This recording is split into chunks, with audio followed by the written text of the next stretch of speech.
Sooner than they were floating, they were through. The light vanished, leaving them in a stinking, dimly lit space with a dirt floor. He spun around. The doorway they'd come through was gone. What just happened? Annalie twisted around confused. Where are we? I don't know. Last time it dropped me off in a forest. This is new to me. Fear crept into Teo. Where were they? Chapter 5. Teo squinted, adjusting to the dim light. The room was empty except for simple wooden shelves lining 3 of the 4 stone walls. I think we're in some sort of pantry, maybe part of a house or something. Why did it smell so bad? Annalie asked, stepping up beside him. I don't know. He moved over to the shelf closest to him, stacked with what appeared to be bags of grain or food of some kind. He leaned in, sniffed, and then backed away quickly. Found out why, he said, covering his nose with his arm. Whatever it is, it's rotten. The sound of boots clanking across the stone floor echoed through the room. Someone was coming toward them. He grabbed Annalie and pulled her between 2 of the shelves. He didn't know if they were in the company of a friend or an enemy, and he wasn't eager to find out. They held their breath as the handle turned and the door swung open. The light flooded the room, paired with a familiar, unpleasant odour, the same scent that had followed little Maya. A large man with cracked grey skin and hair braided into thick dreadlocks stood in the doorway, frowning. Horde, and from the looks of it, not very nice horde. Teo could hear Annalie's breathing quickening. She was afraid. He knew it would only be seconds before they were found. He slowly pulled his staff from its sling and held it in front of him. The man stomped into the room. Hello, I heard you. If this is one of the Hutchins brothers again, I told you no more food. The man was moving straight for them. Teo gripped the staff with one hand and gently pushed back on Annalie with the other. The man crept closer. Teo held his breath.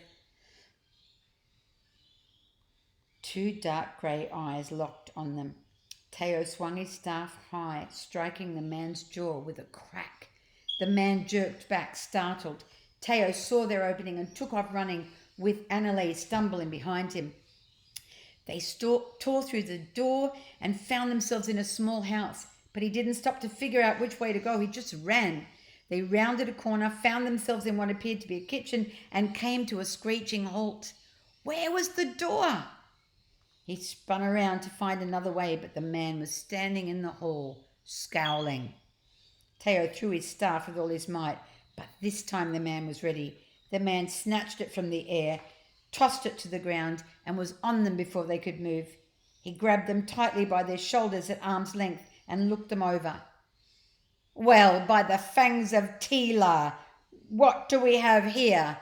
Albino spies? The man spat on the ground. Have they fallen so low that they send their children to come into our camps to gather information? Doesn't surprise me. Teo wanted to say they weren't spies and that they didn't know what albinos were, but his mouth wouldn't move. Why don't I take you 2 to where you belong? The man growled, dragging them behind him. Teo fought and kicked until he realized the man's grip was too strong.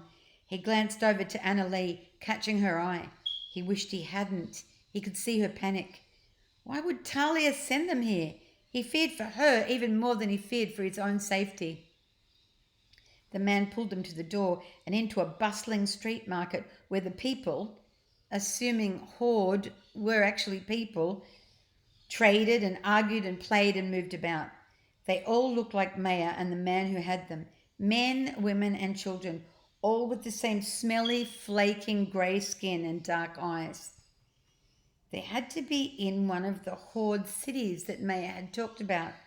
A chill washed down his spine. This wasn't good.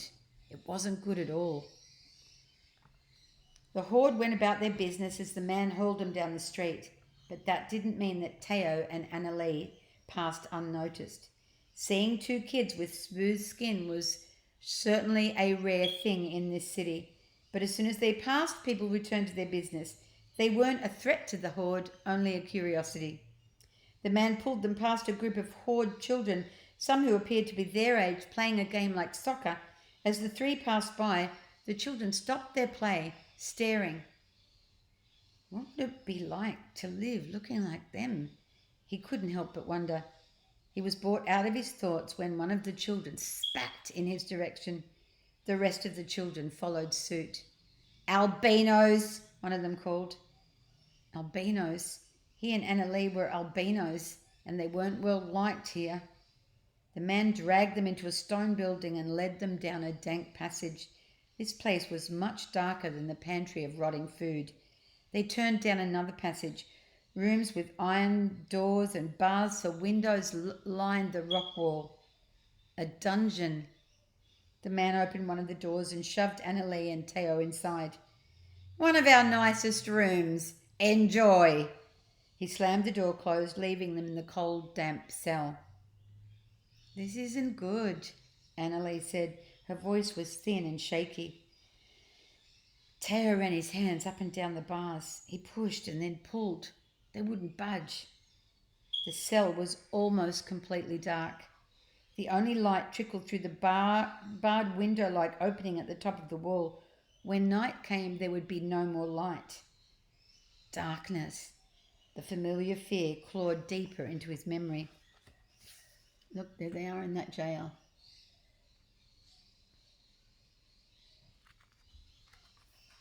He closed his eyes tightly and whispered to himself, Elion is with me.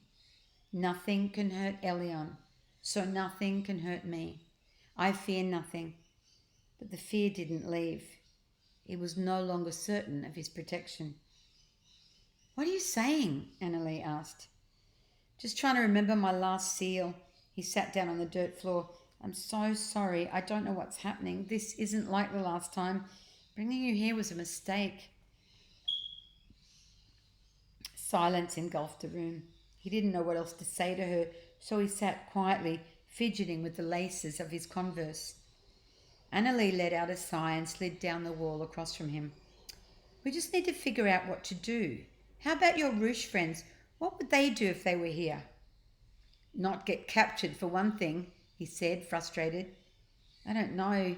Figure out a way to escape. But I don't see how. You have the first seal on your arm, right? Does it have a power or something? Theo leaned his head against the wall. It was hard to translate into words what he'd felt when he received the first seal. It's a truth that gives me power. What kind of power? Well, it didn't look like they were going anywhere fast, so he decided to start from the beginning. When I was here last time, I was captured by the Shadowcry.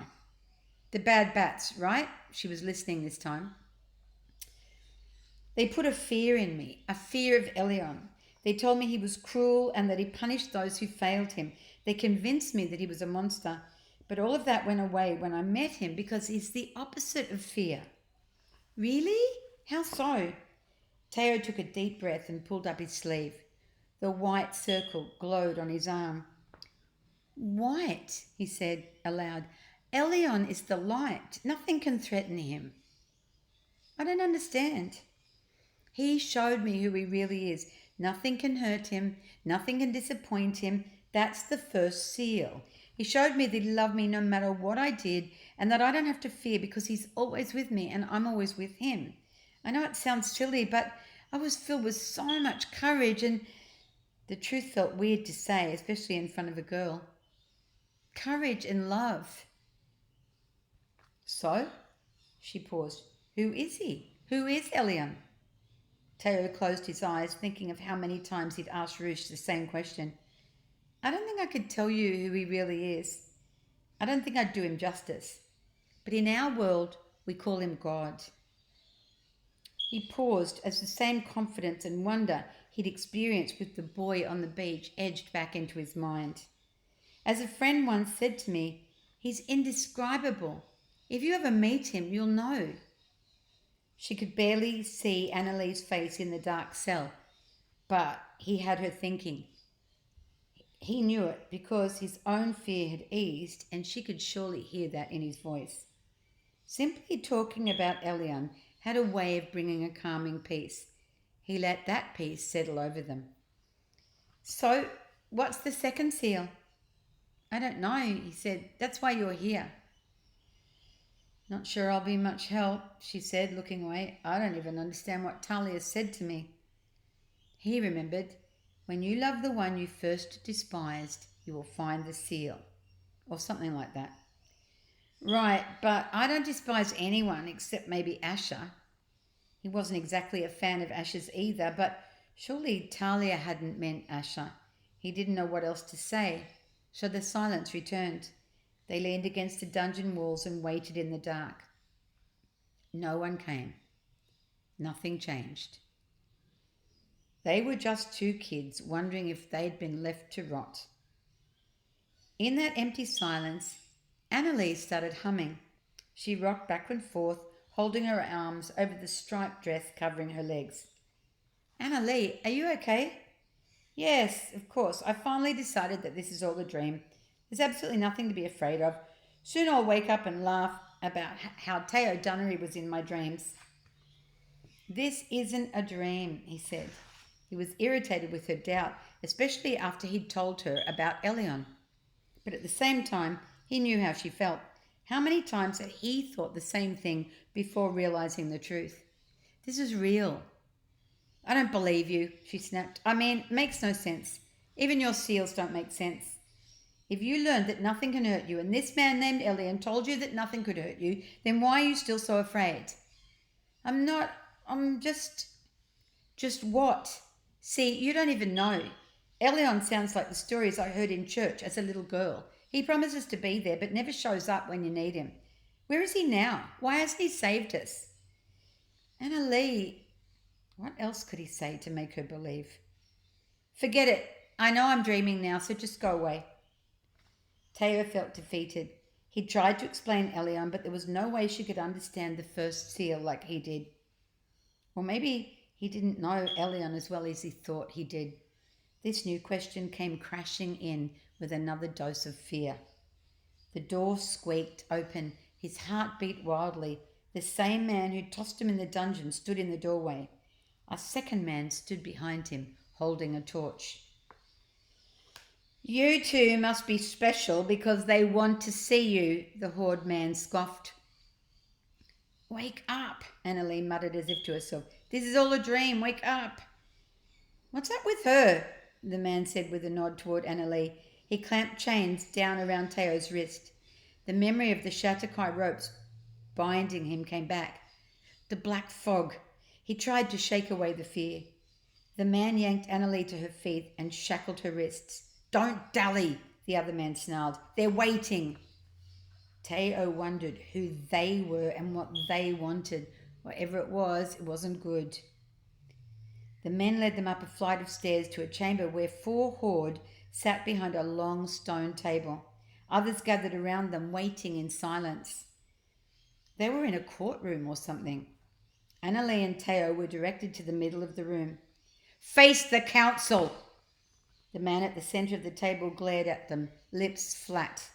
A grey robe hung loosely over his frail frame. His dreadlocks were tied behind his head, making his forehead appear large and menacing. Slowly, a thin, mocking grin spread over his horrid face. Teo wanted to tell Annalie that everything would be okay, that Elion would save them. But in that moment, he wasn't so sure. Welcome to your trial, my putrid little albinos, the man hissed.